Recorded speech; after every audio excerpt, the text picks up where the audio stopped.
What's your go-to way to relax? Maybe a bit of gardening? Piecing together a puzzle? How about a hobby that combines meticulous craftsmanship with a slow, agonizing descent into madness and poison? Yeah, not usually on the top of the list. But you'd be surprised. Today we're diving into the shockingly dangerous pasts of some of the most innocent-seeming hobbies you can imagine.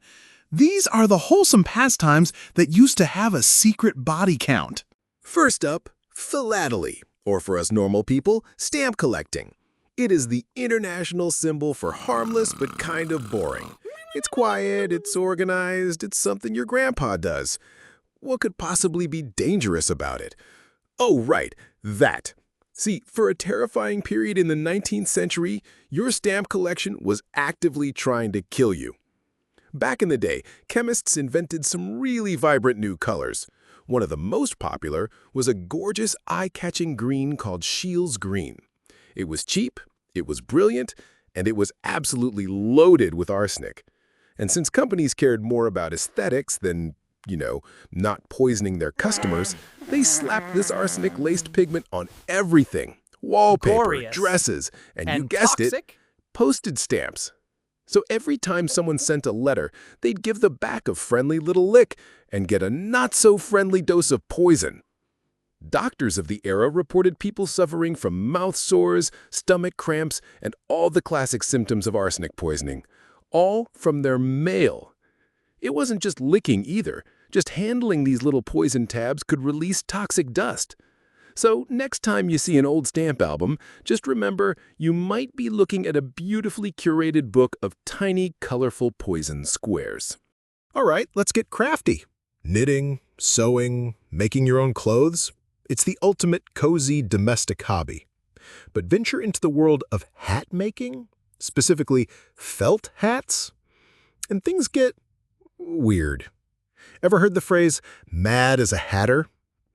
It wasn't just a quirky line from Alice in Wonderland. It was a terrifyingly real medical diagnosis. To turn animal fur into the smooth, sturdy felt needed for a quality top hat, hatters used a process called carroting. And the key ingredient in their secret sauce? Mercury. Gallons of it. Hatters would spend their days in poorly ventilated workshops rubbing this potent neurotoxin into the fur with their bare hands, breathing in the toxic fumes. The result was chronic mercury poisoning. They'd develop uncontrollable tremors, known as the hatter's shakes. Their speech would slur. They'd suffer from memory loss, paranoia, and extreme mood swings. They were literally being driven insane by their own hobby. It makes dropping a stitch seem like a pretty minor mistake. Okay, let's move outside to the garden. Sunshine, fresh air. What could possibly go wrong here? A nasty sunburn? Maybe you'll get pricked by a rose bush? That's cute. How about atomic radiation? Yeah, for a while there, the secret ingredient to a perfect garden wasn't just good soil. It was radioactive ore. After Marie Curie discovered radium, the world went a little nuts for it. It was a miracle substance. They put it in toothpaste, water, chocolate, and, of course, garden fertilizer. Companies sold products like radioactive solar energizer, promising it would supercharge plant growth.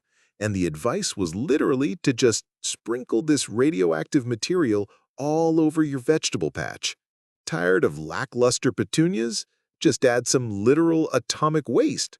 Your roses might have a half-life of 1,600 years, but boy, would they get compliments. Next up, we have taxidermy, or the art of preserving animal remains, which is not for kind-hearted. For the person who loves animals so much they want to keep them around forever. Taxidermy. It's always been a little creepy, but in the Victorian era, it was also incredibly deadly for the person doing the stuffing. The goal is to stop the natural process of decay, and the best way to do that? With poison. Lots and lots of poison.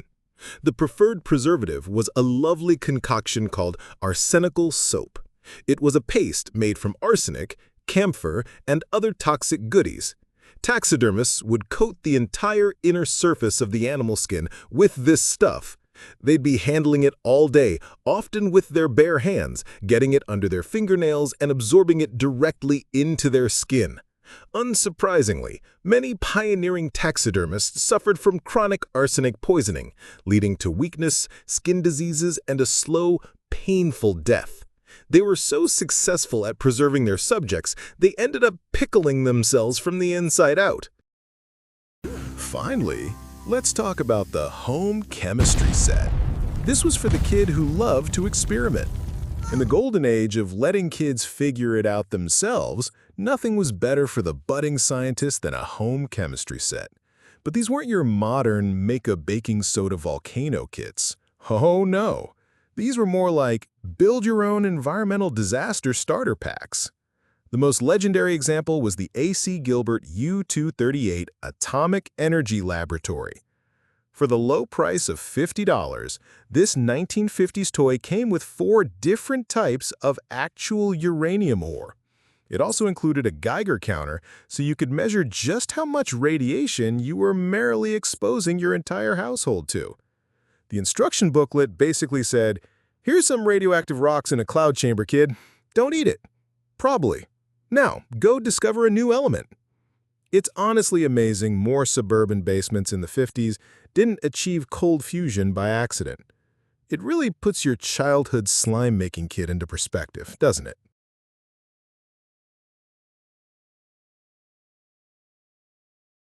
So, from poisonous postage to atomic gardens, the next time someone tells you their hobby is boring, maybe ask them what century they're doing it in.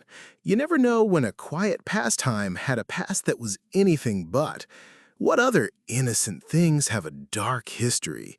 Let me know down in the comments. And don't forget to like and subscribe for more disturbing truths. Stay safe out there, even in your craft room.